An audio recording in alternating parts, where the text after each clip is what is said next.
नमस्कार, आप देख रहे हैं लाइव न्यूज नई सोच और मैं हूं आपके साथ शालिनी। आओ बढ़ते हैं आज की बड़ी और खास खबरों की ओर। यरूशलेम और तेल अवीव में मंगलवार सुबह जो हुआ उसने पूरे इजराइल को झकझोर कर रख दिया। जैसे ही तड़के शहरों में जोरदार धमाकों की आवाज गूंजी, पूरे देश में सायरन बजने लगे और लोग सुरक्षित जगहों की तलाश में भागते देखे गए। वीर शेवा में एक इमारत पर मिसाइल गिरने से 3 लोगों की मौत हो गई और कई अन्य घायल हुए हैं। यह हमला ऐसे वक्त में हुआ है जब उम्मीद की जा रही थी कि ईरान और इजराइल के बीच लंबे समय से चल रही जंग को रोकने की दिशा में कुछ प्रगति होगी। हाल ही में अमेरिका के पूर्व राष्ट्रपति डोनाल्ड ट्रंप ने एक फेज्ड सीजफायर की घोषणा की थी, जिसमें दोनों पक्षों को संघर्ष विराम के लिए कदम उठाने की बात कही गई थी।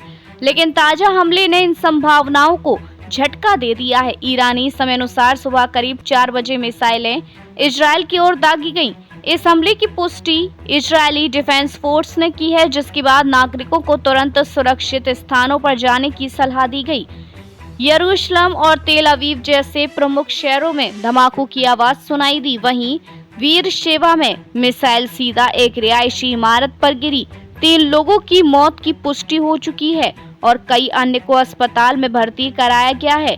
इससे कुछ घंटे पहले ईरान के विदेश मंत्री अब्बास अरागची ने एक बयान में कहा था कि यदि इजराइल अपने हवाई हमले रोक देता है तो ईरान भी सैन्य कार्रवाई नहीं करेगा।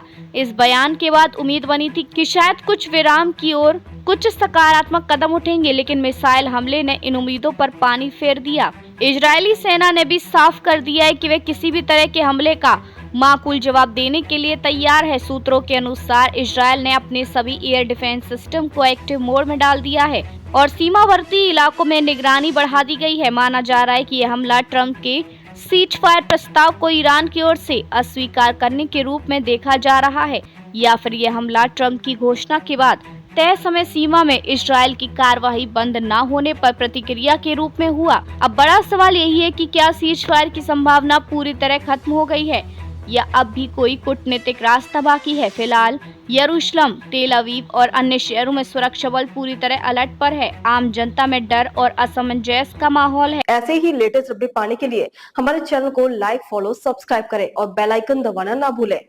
अगर आप हमें फेसबुक, ट्विटर या इंस्टा के माध्यम से देख रहे हैं तो हमें कमेंट करें। धन्यवाद।